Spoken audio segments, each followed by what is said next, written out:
प्यारे दोस्तों नमस्कार। आज के इस नए वीडियो में एक बार फिर से आपका स्वागत है। दोस्तों आज का वीडियो आप लोगों के लिए बहुत ही महत्वपूर्ण होने वाला है, क्योंकि आज की इस वीडियो में मैं स्वर संधि का पहचानने का ट्रिक आपको देने वाला हूं। जी हां दोस्तों, यह ट्रिक आपके लिए बहुत ही हेल्पफुल होने वाला है, क्योंकि इससे संबंधित एक या दो क्वेश्चन जरूर हर बार के एग्जाम में आता ही आता है। तो टेट और शिक्षक भर्ती के लिए यह बहुत ही हेल्पफुल है। यदि आप इस वीडियो को पूरा अंत तक देखते हैं तो आपका स्वर संधि से संबंधित एक भी प्रश्न नहीं छूटेगा। उसके बाद आप प्रैक्टिस करके देख लीजिएगा। इसको देखने के बाद आप प्रैक्टिस करेंगे तो आप जरूर पाएंगे कि पहले से आपका जो स्वर संधि पहचानने का जो तरीका है वो अलग ही होगा, बदल गया होगा। तो चलिए शुरू करते हैं आज के यह वीडियो।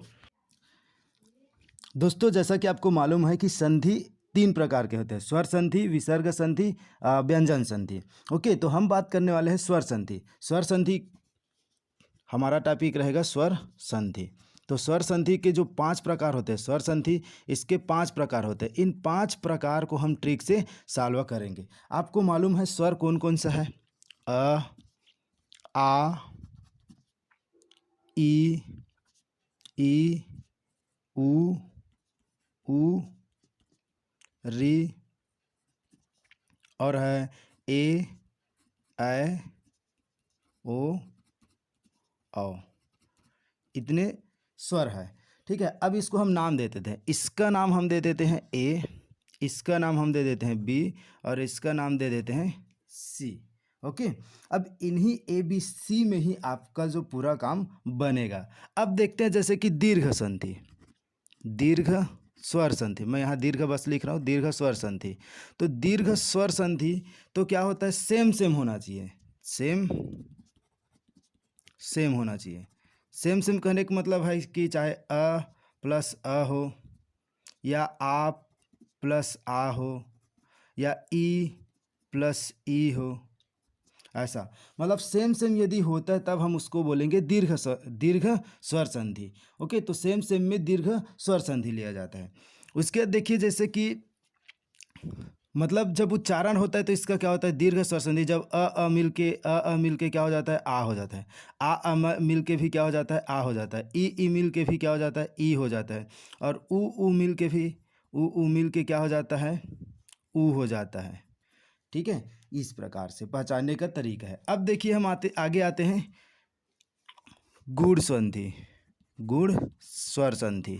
ठीक है, तो गुण स्वर संधि में आपको मालूम है। ठीक है, अब हम इसमें क्या लेंगे? ए प्लस बी। ए प्लस बी का मतलब क्या है? जैसे कि देखिए ए हमारे पास क्या है? अ है, अ और आ है। ओके, अ में अगर हम ई को मिला दे या फिर ई को, मतलब ये पूरा बी को मिला दे, चाहे ई को मिलाए, ऊ को मिलाए, ऊ को मिलाए या री को मिलाए। ये आ में चाहे ई को मिला दो, ई मिला दो, ऊ मिला दो, बड़ा ऊ छोटा ऊ री, इन सभी को मिला दो। तो देखो इससे जब मेल होगा तो क्या बनेगा? इससे जब मेल होता है तो जब अ से ई मिलता है, अ से क्या मिलता है? अ से ई मिलता है तो क्या हो जाता है? ए हो जाता है। उसके बाद अ से री मिलता है तो अर हो जाता है। और अ या आ से उ और ऊ मिलता है तो क्या हो जाता है? ओ हो जाता है। ए ओ अर हो जाता है। इस प्रकार से मतलब आपको ध्यान देना है कि जब इन दोनों में से इन दोनों को जोड़ा जाता है, ए में हम बी को जोड़ते हैं, मतलब आगे पीछे नहीं करना है। बी में ए करोगे तो उल्टा हो जाएगा। आपको रखना है ए प्लस बी ही रखना है। अ में इन सभी को जोड़ सकते हैं, आ में इन सभी को जोड़ दो तो क्या बन जाएगा? ये गुण संधि बन जाएगा। जैसे कि एग्जाम्पल अगर लेना चाहे तो क्या हो जाता है? महाधन इंद्र, तो क्या हो गया? ये महेंद्र। महाधन इंद्र क्या हो गया? महेंद्र। महा से क्या हो रहा है? देखिए आ, यहाँ क्या है? आ, और ये क्या मिल रहा है? ई। तो आ ई मिल के क्या हो जाता है? ए हो जाता है। आ ई मिल के क्या हो जाता है? ए हो जाता है। तो ये हो गया महेंद्र। इसी प्रकार आगे देखिए, अब हम देखते हैं गुण हो गया। अब बात कर लेते हैं यण की, यण संधि की। तो यण संधि में क्या होता है कि बी प्लस भिन्न स्वर। बी प्लस भिन्न स्वर का मतलब क्या है कि बी में क्या क्या है? आपको दिखाया था मैं। बी में ये ई उ री है।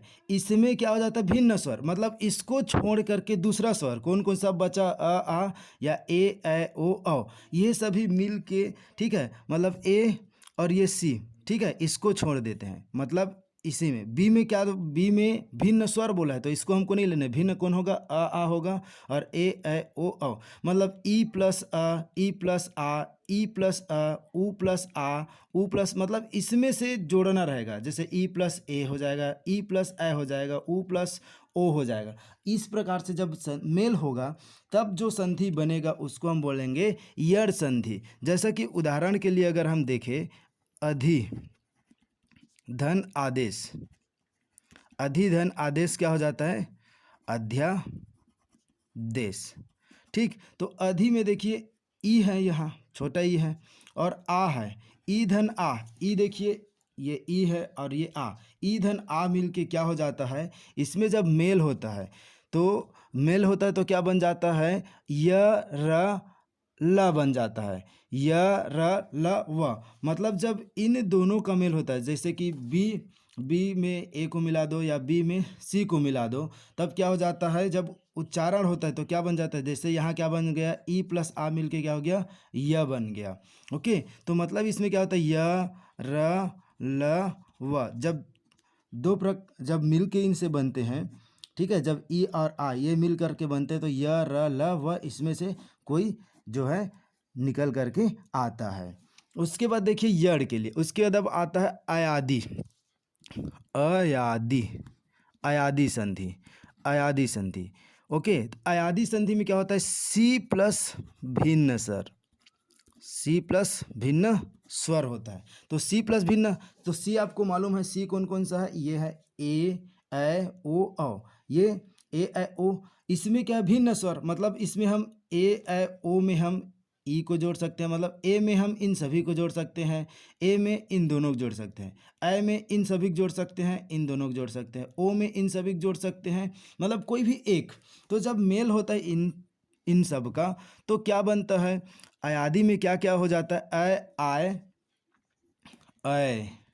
आय औ आओ, इस प्रकार से जो है अर्थ निकलता है। जैसे कि देखिए उदाहरण के लिए गए प्लस औ, तो गए प्लस औ क्या हो जाएगा, गायक, गए प्लस औ क्या हो जाएगा, गायक हो जाएगा। देखिए इसमें क्या है, ए मिला हुआ है, ए, सी प्लस भिन्न स्वर, ये क्या है, ए है, और ये क्या है, अ मिला है, तो ठीक है, ए प्लस अ मिल के क्या हो गया, आय हो गया, ए प्लस ए मिल के क्या हो गया, आय हो गया, इस प्रकार से। तो ये हो जाएगा ए प्लस अ मिल के आय हो जाएगा। मतलब सी प्लस भिन्न स्वर रहेगा तो आपको देख के पहचान लेना है कि ये कौन सा संधि है, अयादि संधि है। उसके बाद आता है वृद्धि संधि, वृद्धि संधि। तो वृद्धि संधि में हमको क्या लेना है, वृद्धि संधि, तो वृद्धि संधि में आपको लेना है ए प्लस सी। ए कौन कौन सा है, ए में आता है आपका अ और आ आता है, और सी में क्या आता है, ए ओ औ आता है, ये आता है। अब इसमें एग्जांपल लें, जैसे कि सदा धन एव, तो क्या हो जाता है, ये सदैव हो जाता है, सदैव, ठीक है। मतलब यहाँ देखिए आ मिला है और क्या मिला है, ए मिला है, आ और ए मिल के क्या हो गया, ए हो गया। मतलब इसमें क्या हो जाता है, जब हम वृद्धि संधि लेते हैं तो क्या हो जाता है, वृद्धि संधि लेते हैं तो इसमें जब मेल होता है तो क्या क्या उत्पन्न होता है, ए होता है और होता है औ, ए और औ का उच्चारण आता है। जब दोनों मिल, जैसे सदा धन एव तो क्या हो गया, सदैव, तो इसी तरह ए और औ का उच्चारण होता है। जब हम देखते हैं दोनों का जब मेल होता है, जब जब दो स्वरों का मेल होता है तब क्या उत्पन्न हो जाता है, ए और अ होता है। तो इस प्रकार के संधि में क्या होता है, वृद्धि संधि। आपको अब जैसे कि हम रिवाइज कर देते हैं, स्वर संधि तो आपको ले लेना स्वर संधि, इस ये सभी स्वर संधि के, ठीक है, स्वर है ये अ आ ई ये सभी स्वर है। दीर्घ संधि में सेम आना चाहिए, आ ई उ ए ऐ ओ औ, ठीक है। तो इसमें आ ई उ होता है। गुण संधि में देखेंगे तो ए प्लस बी होता है, ए प्लस बी, तो ए आपको मालूम है ये होता है और बी ये है। तो इन दोनों को जब हम मिलाते हैं तो क्या बन जाता है, इसका उच्चारण होता है ए अर ओ, ए ओ अर हो जाता है। उसके बाद यड़ संधि जब देखते हैं तो यड़ संधि में उच्चारण क्या आता है, यड़ संधि में उच्चारण होता है य र ल व उच्चारण होता है। और अयादि संधि में अ आय औ आ होता है। तो अयादि संधि में सी प्लस भिन्न स्वर लेते हैं। भिन्न स्वर का मतलब है सी में जो संधि रहेगा उसको छोड़ के बाकी जितने भी स्वर रहेंगे उनको लिया जाएगा। वृद्धि में होता है ए प्लस सी लिया जाता है। तो वृद्धि में ए प्लस सी, जैसे कि अ आ, ए ओ औ, ठीक है, इसको ए, ठीक है, तो ए प्लस सी लेते हैं, ए और सी, मतलब इसमें बी को नहीं लिया जाता है। जैसे एग्जाम्पल लिए सदा धन एव, तो क्या हो जाता है सदैव। ओके दोस्तों, यदि आपको कोई भी इसमें से स्वर संधि में आपको कोई डाउट होगा तो आप कमेंट करके मुझसे ज़रूर पूछ सकते हैं। Okay, thank you for watching. मिलते हैं अगले वीडियो के साथ। जय हिंद, जय भारत, जय छत्तीसगढ़।